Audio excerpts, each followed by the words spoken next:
warahmatullahi wabarakatuh.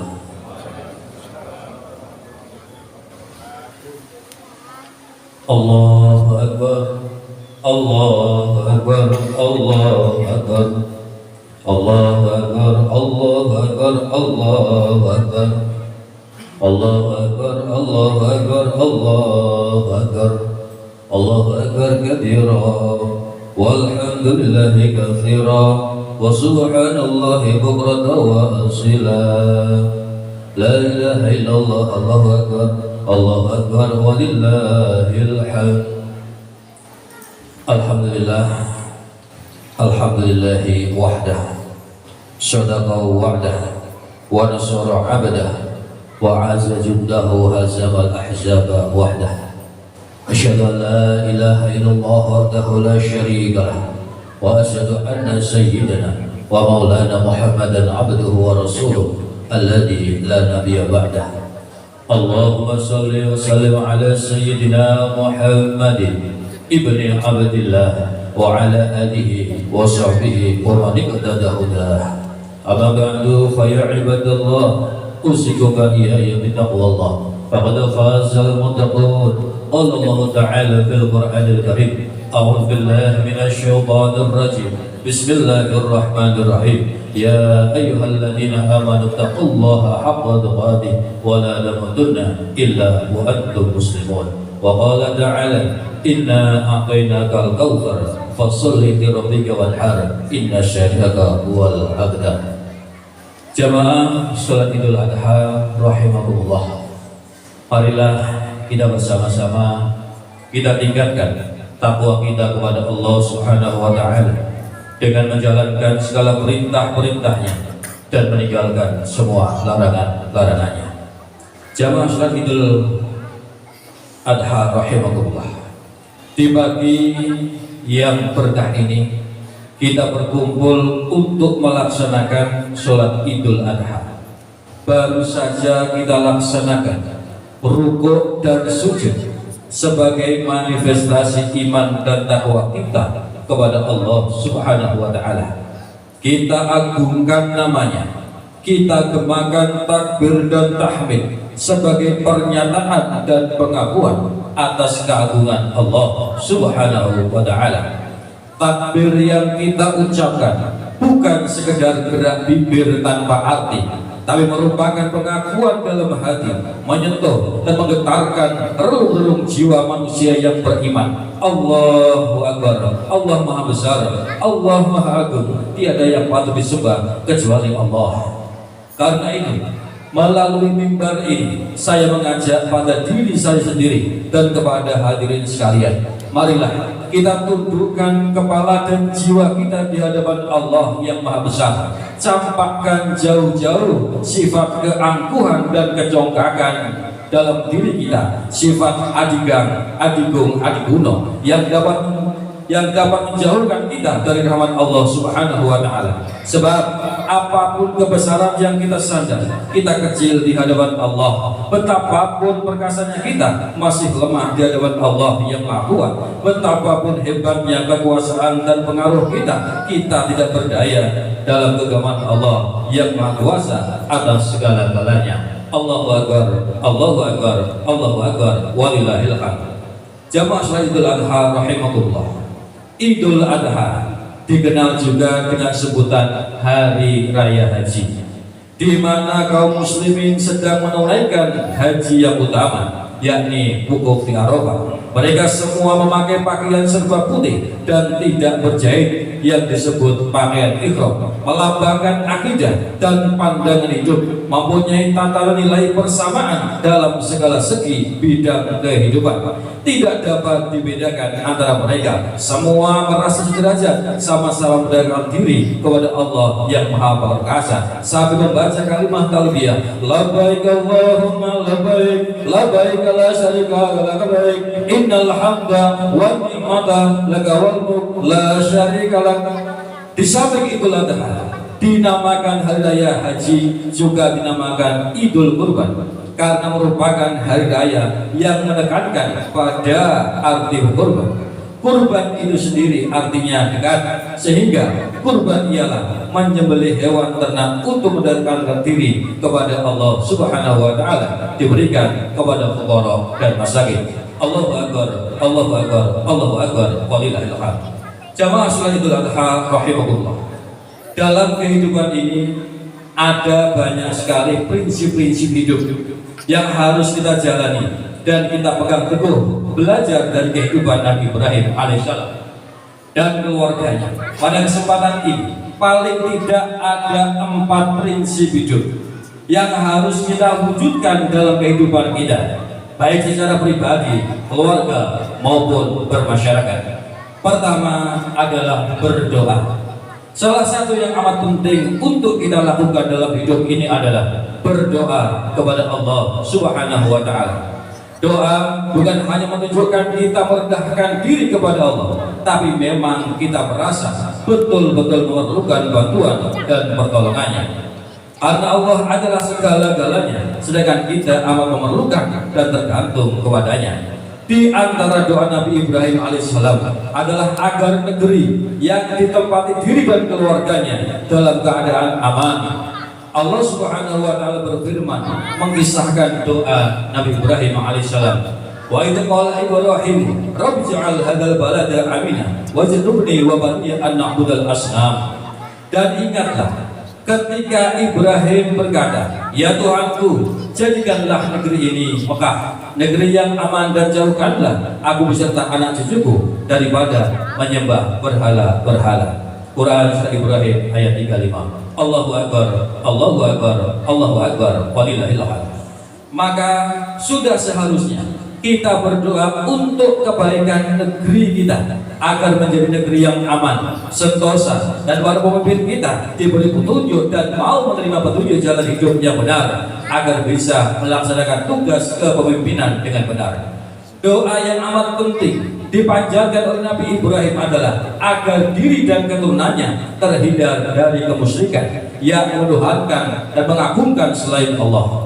Menurut Sayyid Qutb dalam tafsirnya, doa ini menampakkan adanya kenikmatan lain dari nikmat-nikmat Allah, yakni nikmat dikeluarkannya hati dari berbagai kegelapan dan kejahilian syirik kepada cahaya beriman, bertauhid kepada Allah Subhanahu wa taala. Karena itu, iman atau tauhid merupakan nikmat terbesar yang Allah Subhanahu wa taala berikan kepada kita semua, sehingga iman merupakan sesuatu yang amat prinsip dalam Islam. Dalam iman yang kokoh, kita memiliki kemerdekaan jiwa dalam arti tidak terbelenggu oleh apapun dan siapapun, juga kecuali Allah Subhanahu wa taala. Iman juga membuat kita memiliki kekuatan jiwa, sehingga ketika hidup senang kita tidak lupa diri, dan ketika susah kita tidak putus asa, sesulit apapun keadaannya.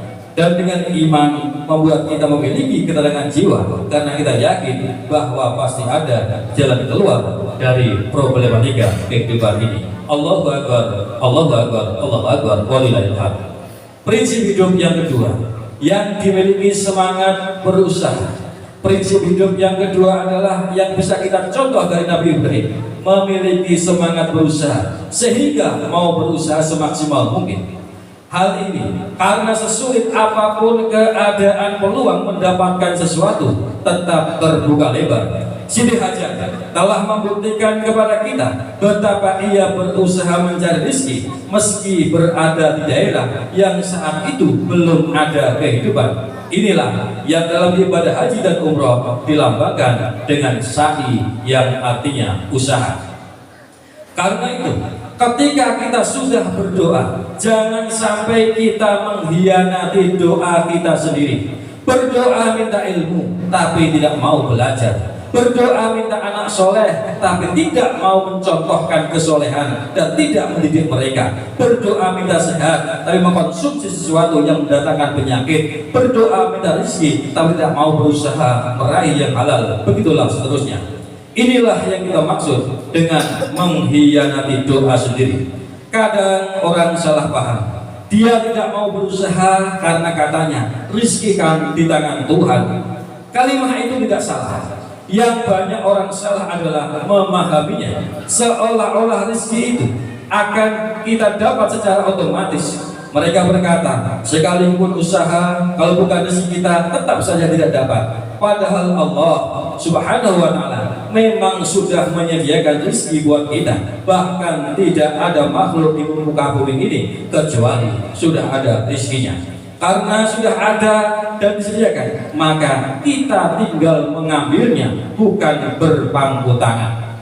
Kambing itu, sapi itu bisa menjadi rezeki kita, tapi kita harus berusaha dengan menyembelihnya secara benar, membersihkannya, memasaknya, untuk selanjutnya memakannya, baru jadi rezeki kita. Apa yang sudah di depan mata saja kita harus berusaha agar menjadi rezeki kita, apalagi rezeki Allah yang Allah sediakan di laut, di gunung, hingga di pulau lain, di belahan bumi yang lain.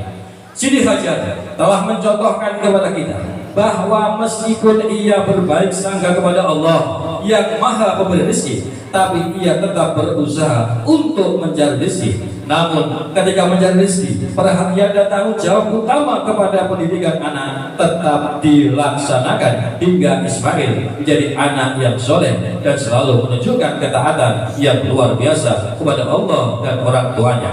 Bangunan berupa pilar setengah lingkaran di dekat Ka'bah merupakan monumen bersejarah yang disebut Hijr Ismail atau pangkuan Ismail. Disitulah dulu Nabi Ismail diasuh oleh ibunya.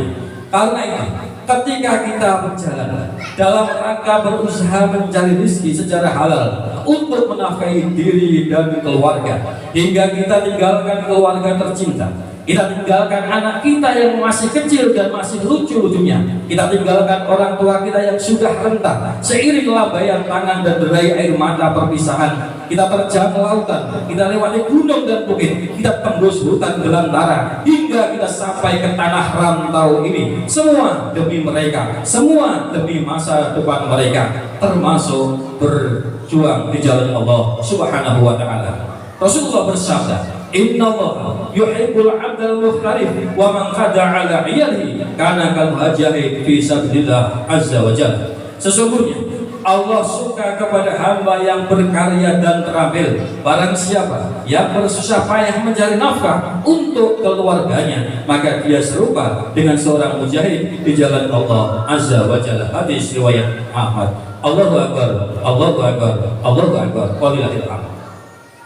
Prinsip hidup yang ketiga yang harus kita wujudkan sebagaimana telah dimiliki oleh Nabi Ibrahim alaihissalam dan keluarganya adalah memiliki hati yang bersih dan tajam.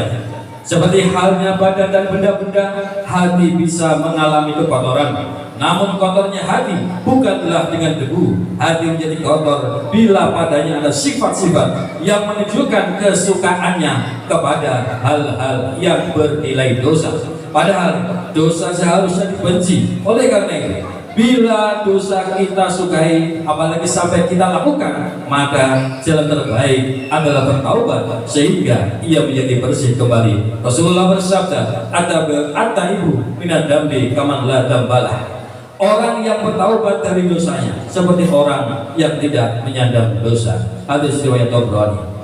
Hal yang bersih akan membuat seorang menjadi sangat sensitif terhadap dosa, karena dosa adalah kotoran yang sangat merusak jiwa. Karena itu Nabi Ibrahim alaihissalam sampai berdoa agar jangan sampai hatinya kotor, karena itu hanya akan membuatnya menjadi terhina. Apalagi pada hari kiamat tidak berguna harta dan anak kecuali membawa hati yang bersih. Yauma la yanfa'u malun wala banun illa man atallaha biqalbin salim. Yaitu di hari harta dan anak-anak laki-laki tidak berguna kecuali orang yang menghadap Allah dengan hati yang bersih. Allahu akbar, Allahu akbar, Allahu akbar, walillahil hamd.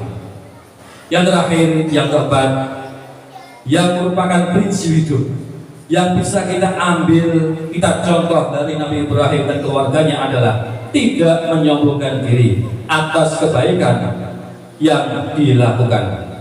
Dalam kehidupan manusia, banyak orang baik, merasa paling baik, bahkan merasa sebagai satu-satunya orang atau kelompok yang paling baik. Begitu pula ada orang yang berusaha menjadi orang yang benar tapi merasa sebagai orang yang paling benar atau satu-satunya yang benar. Ini merupakan kesombongan atas kebaikan dan kebenaran yang dipegangnya. Sikap seperti ini merupakan sesuatu yang tidak baik, sekaligus menunjukkan bahwa dia orang yang tidak memahami sejarah. Karena itu Nabi Ismail alaihissalam menegaskan kepada ayahnya dengan mengatakan, "Qala ya abati if'al ma tu'mar, satajiduni insyaallah minas sabirin."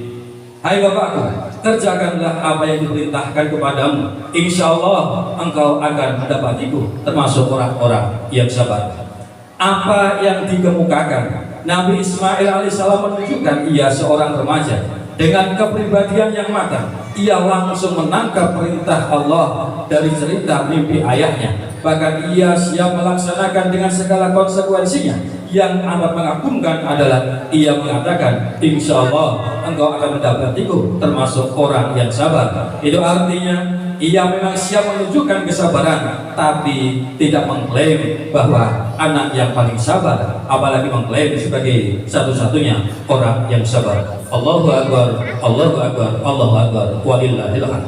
Sekali lagi, prinsip yang keempat adalah tidak menyombongkan diri atas kebaikan yang dilakukannya. Seperti yang kita tahu, orang baik itu baik, tapi merasa paling baik menjadi tidak baik. Orang yang benar itu baik, tapi merasa paling benar menjadi tidak baik. Orang yang pintar itu baik, tapi merasa paling pintar menjadi tidak baik. Orang yang banyak beramal itu baik, tapi merasa banyak amal menjadi tidak baik. Orang yang bercita-cita masuk surga itu baik, tapi merasa diri paling masuk surga tidak baik. Orang yang ahli sunnah itu baik, tapi merasa paling sunnah itu tidak baik. Orang yang bertakwa itu baik, tapi merasa paling takwa tidak baik. Orang yang suci itu baik, tapi merasa paling suci tidak baik. Allah berfirman, "Qala tuzakku anfusakum wa a'lamu biman ittaqa." Maka janganlah kamu mengatakan dirimu suci, dialah Allah yang paling mengetahui tentang orang yang bertakwa. Quran surah An-Najm ayat 32. Oleh karena itu, rumus dalam beramal adalah lakukan, lupakan, lakukan, lupakan, lakukan, dan lupakan. Rasulullah SAW bersabda yang artinya, tanda orang bahagia ada 4. Yang pertama, selalu ingat kesalahannya. Yang kedua, melupakan kebaikannya. Yang ketiga, urusan dunia melihat ke bawah. Dan yang keempat, urusan akhirat melihat ke atas. Allahu Akbar, Allahu Akbar, Allahu Akbar, walillahil hamd. Jamaah sekalian rahimahullah. Kesimpulan dari pemaparan di atas yang bisa kita ambil dari perjalanan Nabi Ibrahim dan keluarganya adalah selalu berdoa, selalu berusaha, selalu membersihkan hati dan jiwa dari dosa, dan tidak menyombongkan kebaikan yang kita perbuat. Akhirnya mudah-mudahan Allah Subhanahu wa Ta'ala memberikan kepada kita kemauan dan kekuatan, mau dan mampu untuk melaksanakan semua perintah dan meninggalkan semua larangan, hingga kita jadi orang yang beruntung, bahagia di dunia wal akhirah. Amin ya rabbal alamin. A'udzu billahi minasyaitonir rajim. Bismillahirrahmanirrahim. Inna a'tainakal kautsar fasholli lirabbika wanhar inna syani'aka huwal abtar. Barakallahu li wa lakum bil Qur'anil azim wa nafa'ani wa iyyakum bima fil ayatil hakim. Taqabbalallahu minna wa minkum tilawatahu innahu was-sami'ul 'alim.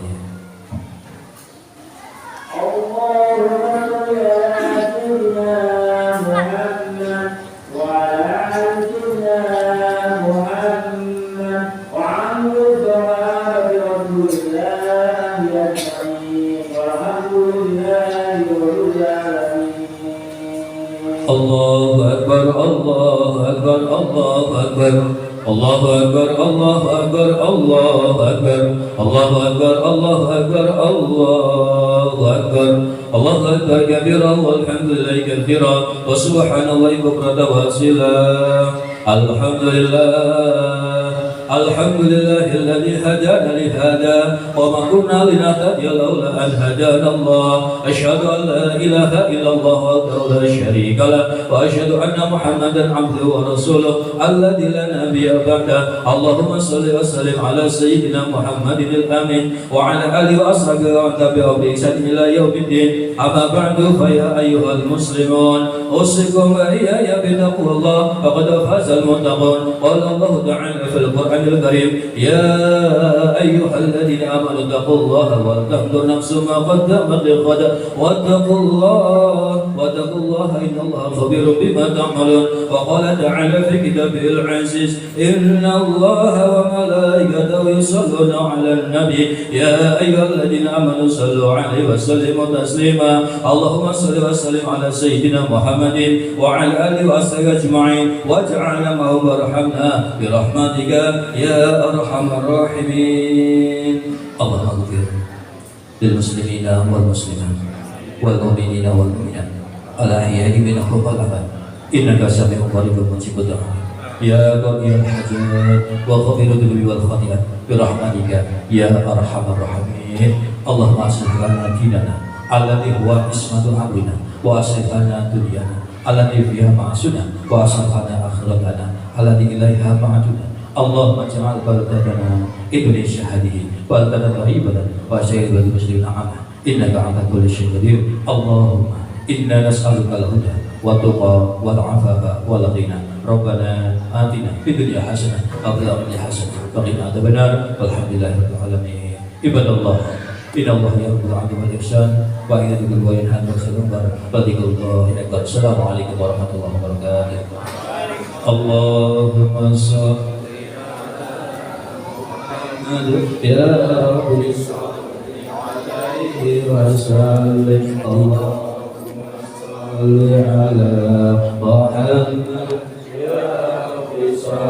عليه وسلم اللهم صل على محمد يا رب صل عليه وسلم اللهم صل على محمد يا رب صل عليه وسلم اللهم صل على محمد يا رب صل عليه وسلم اللهم صل على محمد يا رب صل عليه وسلم اللهم صل على محمد يا رب صل عليه وسلم اللهم صل على محمد يا رب صل عليه وسلم اللهم صل على محمد يا رب صل عليه وسلم اللهم صل على محمد يا رب صل عليه وسلم اللهم صل على محمد يا رب صل عليه وسلم اللهم صل على محمد يا رب صل عليه وسلم اللهم صل محمد يا رب صل عليه وسلم اللهم صل على محمد يا رب صل عليه وسلم اللهم صل على سيدنا محمد تقبل الله منكم